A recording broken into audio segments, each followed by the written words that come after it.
Hi, nice to meet you. Hi, Bill. You came over tonight. Hi there. He never intended to be the voice and face of saving the planet. So this kind of got thrust upon him, because I can imagine what it's like to be Bill. He's getting inundated daily from all over the world. What can I do? Have you thought about this? How can I help? All right, see you later. Good luck. Scientists are very cautious about making grand public statements. The problem is that we live in a time when there is so much information available now. When do we ever come together with what the strong facts or the information about the world really is? Okay, I'm on. Can you hear me? Scientists are told that their job is not to advocate. Their job is to find out what is true. No one ever tells them what advocating means, and so they have this broad range of fear. Brave scientists are coming together and resounding the call.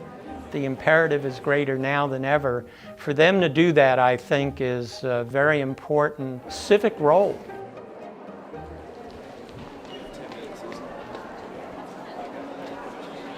Bill, to me, is the perfect messenger. He's not a rabble-rouser. Instead, he's very moderate. He has a very soothing delivery. He's very succinct. So I think all these qualities make him the perfect messenger of the warning. One of the things that Bill Ripple has done is make sure that his beliefs and his actions are matching. You will see him speaking out in every way he knows how, warning people. He will show us how knowledge is manifested in action. What do we need to Look, do? urgency, that's our message. The only thing that gives me hope is that we don't even know enough to say it's too late. You are a humble giant, and I respect you very much. Everybody, Bill Ripple. Ladies and gentlemen, the star of the show, Bill Ripple.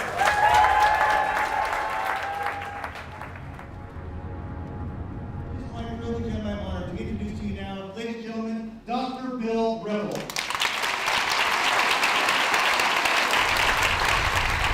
So tonight I'm going to talk to you about my personal journey over the last 20 years as a scientist. And I'm going to bring you up to date where we're at now and where we're going.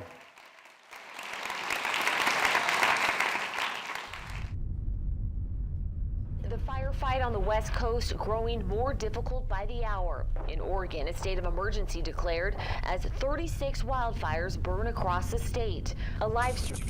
3 dozen fires burning in Oregon, all of them barely contained at this hour. Dozens of people are missing.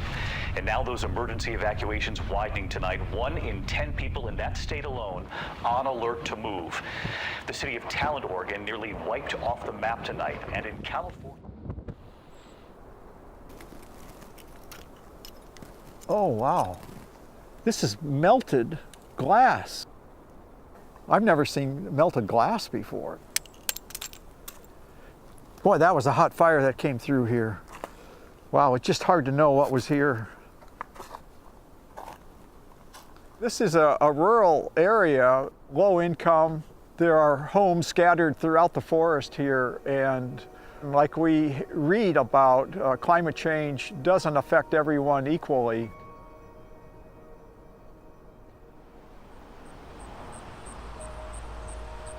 When the fire came through, it came up that gully, came this way, burnt across, and burnt up the Little North Fork River fast that way.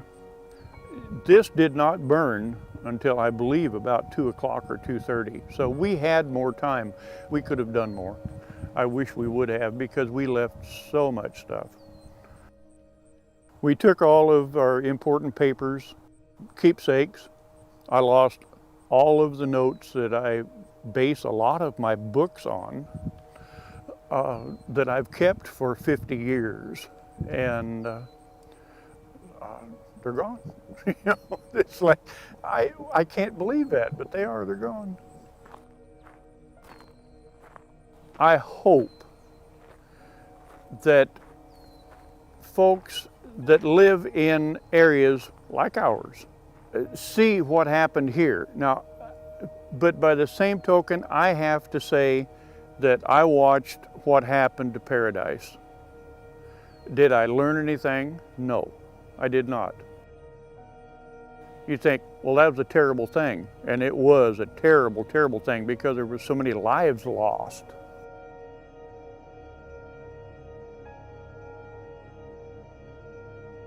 "29 dead, hundreds missing, whole neighborhoods reduced to ruins." In Paradise, California, where nearly the entire town has been incinerated by towering flames. The town of Paradise, California burned to the ground. It was during those fires I decided to write the climate emergency paper that we published in late 2019. And in our climate emergency paper, I wrote the words, "untold human suffering."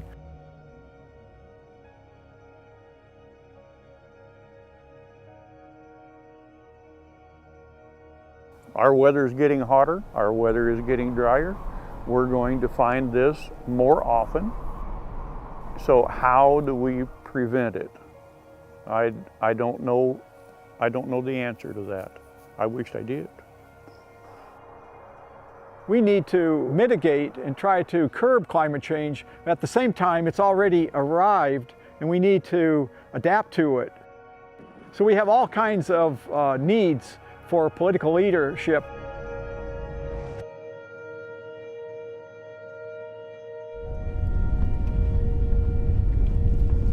It gets frustrating to me when I see that science is being disregarded. So I'm going to put the emergency brake on. We need to trust something, and if we can't trust science, what are we going to base our decisions on? We have a moral obligation to warn humanity, and I know it's a little scary for scientists to do such a thing. This does not have to be complicated. Scientists need to have courage to take the risk, to speak out about the science, and write papers that are understandable to the public and to policymakers.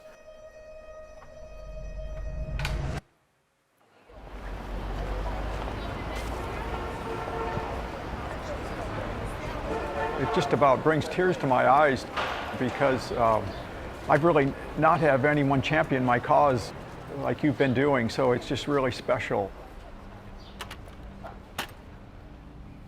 So I really appreciate it on providing me a platform to give my little spiel. I could tell you a little bit more about myself. I grew up in the 1950s in a rural, low-income farming family in South Dakota. The Vietnam War was going on, and it was time for me to go to college or the war, and my dad sold part of the farm. Nobody else in my family has a college degree. So once I got into college, I'm kind of a shy person, and I didn't want to take speech class. So I decided that I was just going to go home and be a farmer instead of take the class. But I got up enough nerve to take it, and I ended up getting an A on my 3 speeches. So it kind of brought me out a little bit. So instead of going to the military, I got an education. I just loved going to the university library and reading and doing research. So that seemed to work out really well. And here's our tree house. Oh man, we spent so much time in this tree house. I thought it was much bigger and grander than it looks right here. And there's our dog. I love this dog. His name was Beaver, and he was so easygoing. Look at the stores on the main street. Looking back, I think rural America, this was not too bad of a place to grow up. And now, as an adult, I still like riding my bike and going to baseball games and roaming around in the woods and the prairie. I guess the pattern and the trend continues.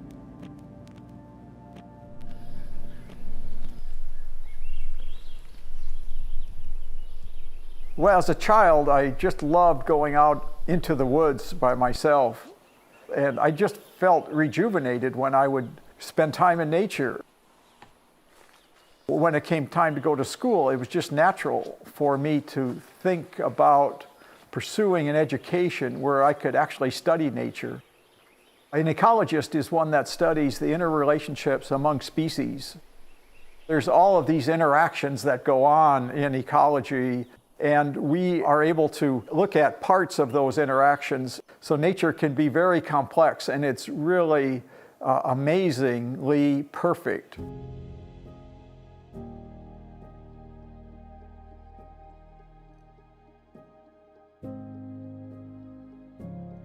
Well, this is the animal that changed my life. I typically work in Yellowstone National Park studying gray wolves and their effects on the environment. I became aware of this mystery with the aspen trees. The aspen trees were disappearing, and there were arguments amongst the scientists as to what was going on with the aspen. So we did a tree ring studies by coring into the side of some of the trees and pulling out these cores, and then we counted the rings, and we found something that was just life-changing for me. So wolves were killed off in the early 1900s. By the 1920s, we saw the last wolves. And then soon after that, the aspen trees just shut down. That's when we made this discovery that the aspen trees and their recruitment and regeneration and the success of aspen is dependent upon a large carnivore, the gray wolf.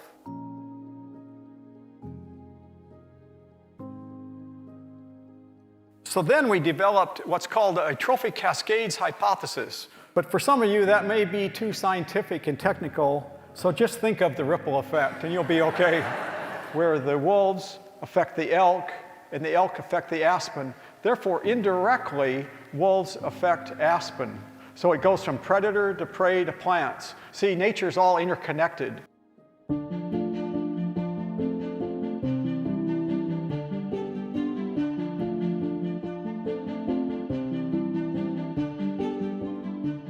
It's a perfect natural experiment.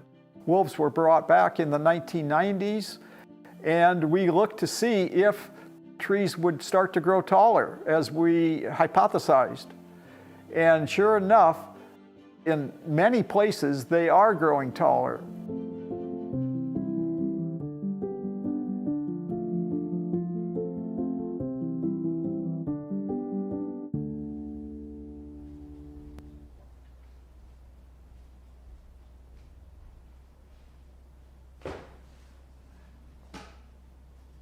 I started explaining the Yellowstone story to the popular press.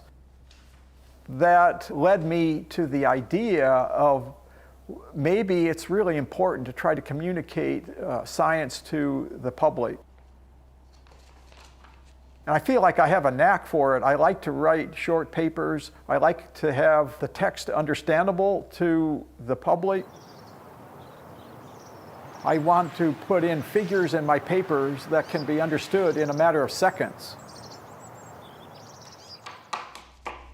And I actually ended up liking talking to reporters in the mass media. A climate study endorsed by 11,000 scientists from more than 150 countries have banded together to warn of untold suffering. Untold human suffering if climate change is not addressed. They're claiming the Earth is in a climate emergency. They wrote that the climate crisis is accelerating faster than most scientists expected. О климатическом кризисе. William Ripple from Oregon State University, one of the lead authors of this study, ecology professor William Ripple. We're just starting to see storms becoming more intense. These emergencies or these climate warnings have been given for a long time now. I mean, some of the first warnings were given over 40 years ago, and we've tracked the data over the last 40 years, and it doesn't paint a great picture.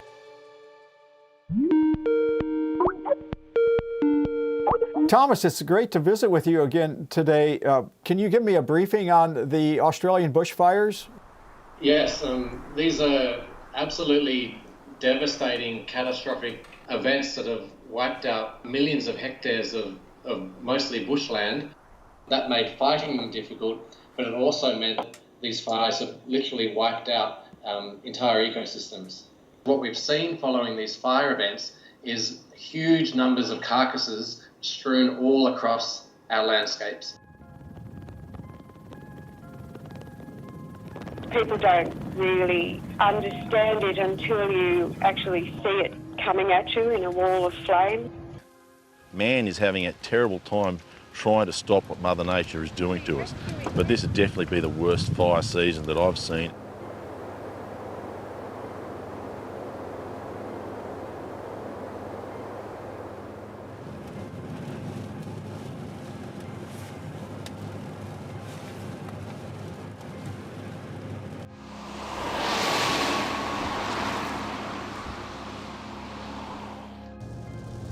It's unknown, I guess, at this stage how any of the animal populations survived, who we've lost, what threatened plants and animals we've lost. Ready, steady.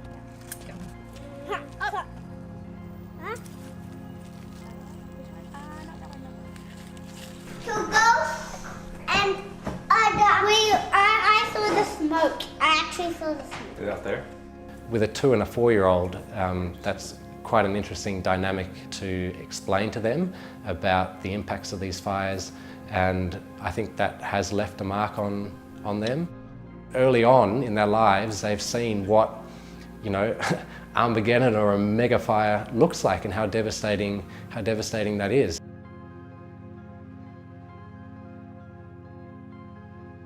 And what happened to Ben Wickham's chickens? Died. How did they die? Because of the fire. That was sad, wasn't it? It actually makes my stomach feel sick. Yeah. Of how ferocious the fire was, how anything could survive, any animals, with nowhere to go. So hopefully this rain helps a bit. So what we saw recently was not normal. Imagine you're driving down this curvy road that used to be covered by lush vegetation, and all of a sudden everything is bare, everything is black. Like someone had cut a mine through the area. It was just completely black, dead, nothing, no green. It was muted landscape. It was horrific, absolutely horrific.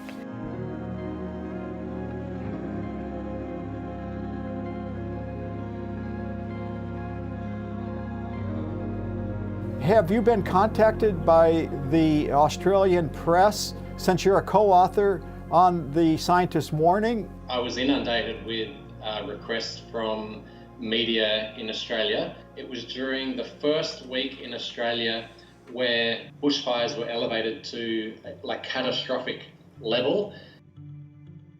It all started back in February of 2017 when I was feeling especially concerned about the global environment and climate change. Seeing this global wildlife endangerment was a turning point in my life, from a field ecologist to also a science and conservation advocate. I asked myself, well, what can I do? I'm just one person, an individual. I'm feeling a little bit helpless at this point. So that's when I came across the 1992 World Scientist Warning to Humanity. So I thought maybe I could write a letter to humanity. That turned into the World Scientist Warning to Humanity, a second notice.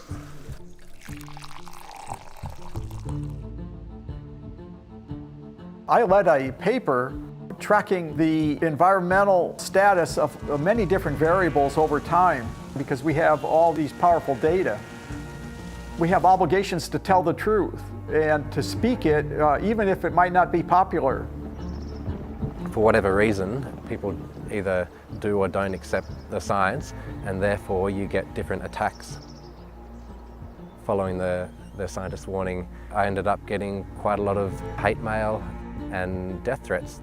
I was worried about my employer's response to my conservation advocacy, but once the OSU administration found out what I was doing, they decided to give me an award for the scientist warning. Now, can you believe that? Well, that was an extremely eye-opening experience for me, because at the point of finishing the paper, I asked a colleague, well, should we get signatories on this? I sent the paper to 40 scientists that I know. Within 48 hours, 1,200 scientists had signed the paper. So there are now 21,000 scientists endorsing this call to action.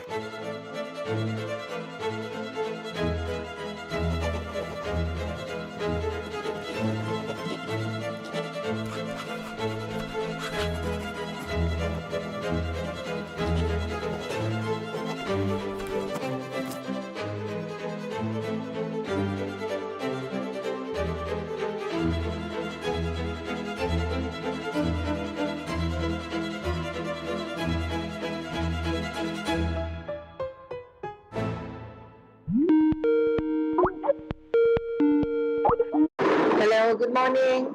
What time is it over there? 8 a.m. So I read your paper. It's very interesting and very scary. Yes, well, I wanted to thank you for signing our scientist warning paper. Why did you agree to sign it? Because I found what you wrote was true, and it is alarming. Does the climate change that you're seeing in your country sometimes keep you awake at night? How are you feeling about the whole situation over there? Because we work with people in the Southwest, I travel to Sundaman quite a lot. Yes. You actually see people suffering. Yes. The problem is even worse in the developing world, such as in Bangladesh. It's got a very high population density. Most of the country is less than 5 meters above sea level. You know, you see all this water around you, but you can't drink it. That's the first issue, I would say. That degrades your quality of life, even more than the storms and the tigers, because that's something that you're facing every day of your life.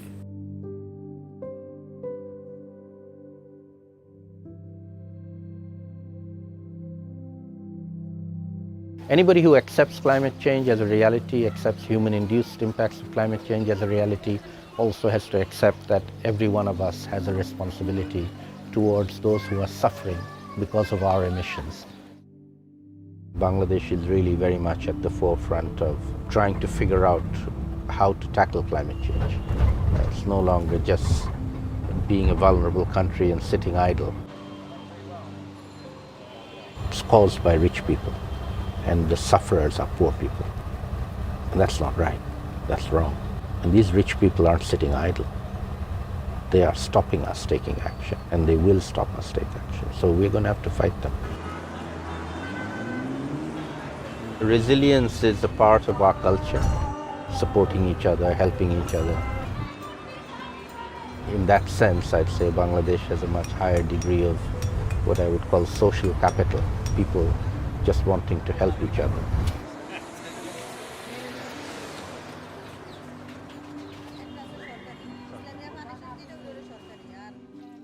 Every day they have to come here around 3 to 4 hours. They come here for water and they go back. Just before sunset, maybe an hour before sunset, it almost doubles. Or even at night, people have to come. And some of them bring their small children from far away, especially because there's no place to keep them. So it doesn't impact only themselves, you know, it also impacts their household. It's a huge chunk of time that is taken away from their day. These are the people who are impacted by climate change.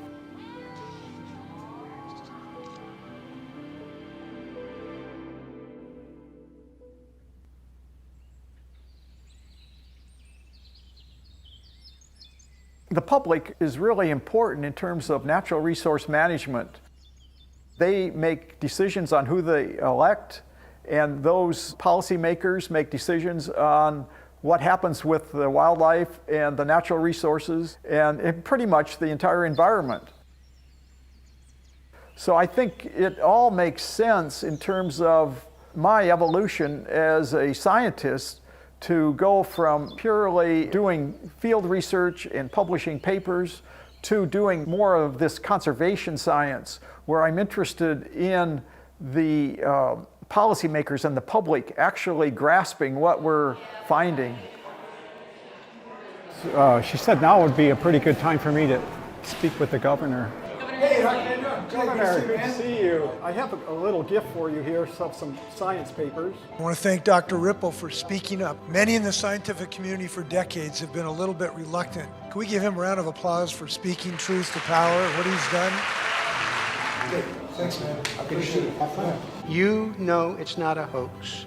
You can read the science, and I'm really excited that we've got Bill here. Thanks for all your terrific work. And thank you for being such a fabulous congressperson. One representing government, one representing science. Congressman Peter DeFazio and scientist Bill Ripple. Do you have any thoughts, Peter?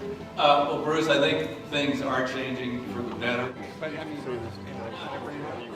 You know, I've talked to Peter already once. I love it. Yeah.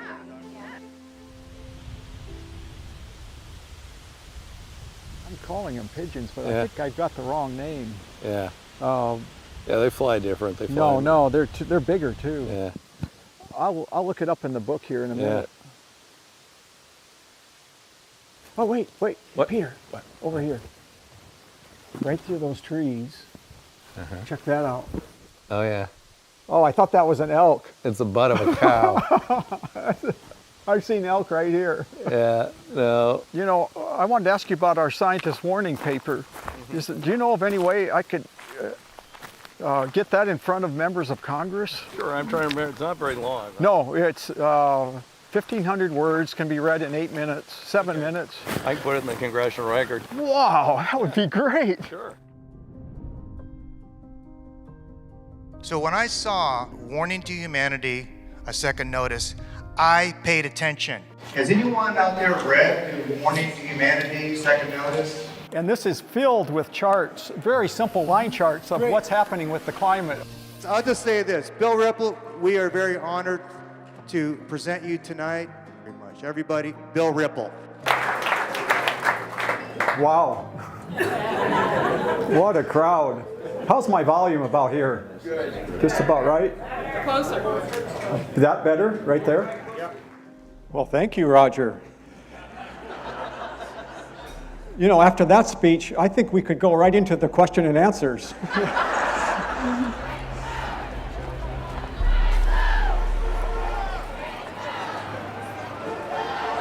We're having all the speakers just stand probably on that side. Okay. Right up. Hello there. My name is Bill Ripple, and I'm a scientist. My parents wanted to hear my opinion on things. So as a kid, I was advocating for my position. That may have been a factor in the way I feel comfortable expressing my opinion based on scientific data today, even though it can be risky.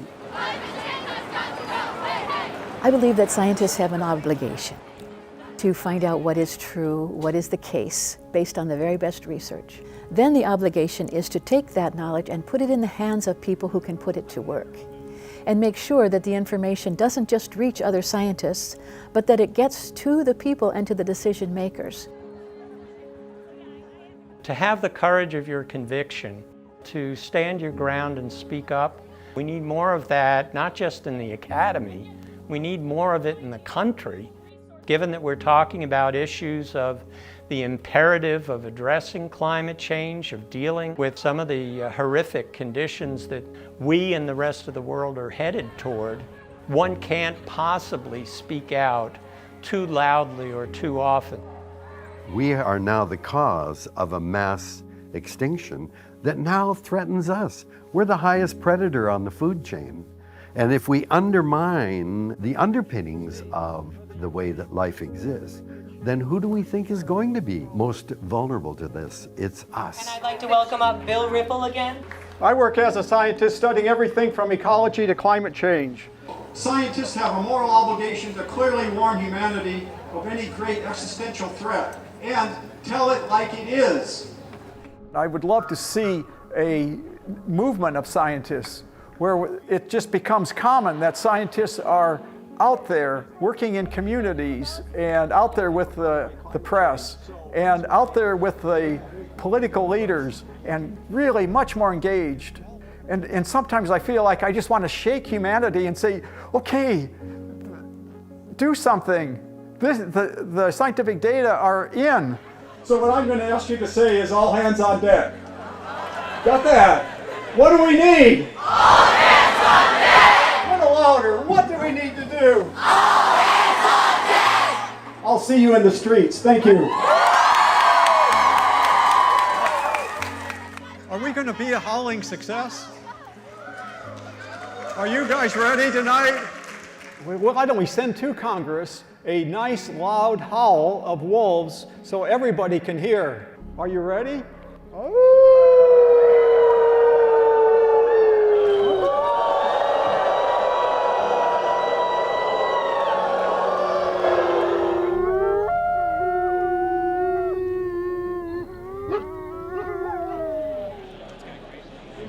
Do you get nervous in front of a crowd of this size, or do you feel like you know? Oh, I'm pretty good. So when you published this thing, did you think? No idea.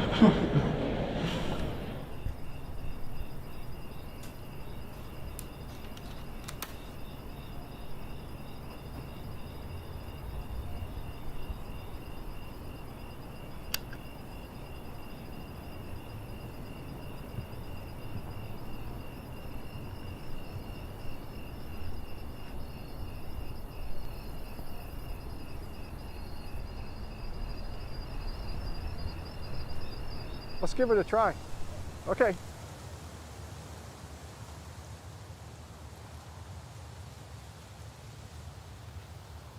After decades of analyzing data, reading the literature, publishing articles, and teaching, I have concluded that scientists have a moral obligation to clearly warn of any catastrophic threats to humanity and, in plain terms, tell it like it is.